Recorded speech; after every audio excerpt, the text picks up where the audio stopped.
Adesso in questo momento funziona, ma bisogna vedere per quanto tempo, perché a volte funziona tutto il giorno, a volte funziona a mezza giornata, la sera alle 9 non funziona più fino al mattino dopo alle 10.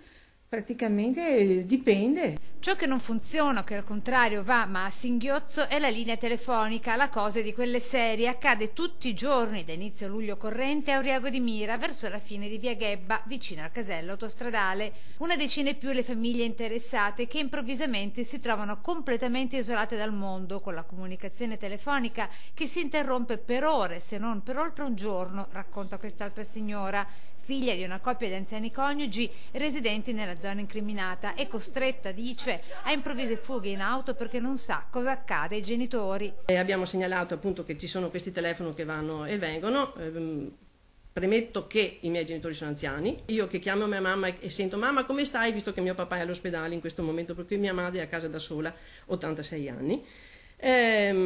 Sento che il telefono non funziona, devo prendere la macchina, venire qui. Dopo infiniti sopralluoghi dei tecnici, individuato il problema che nasce dalla vecchia centralina a cui si appoggiano le famiglie in questione e la soluzione c'è, basta fare transitare nella nuova centralina le vecchie linee, ma la cosa si scontrerebbe con questioni economiche del gestore telefonico. Facciamo una coetta che diamo 100 euro a Telecom, tutti i giorni viene il tecnico, allora la Telecom non ha i soldi per fare il lavoro.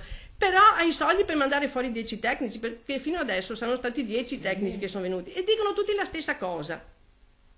Però il problema è che non mettono a posto. Cosa dobbiamo fare?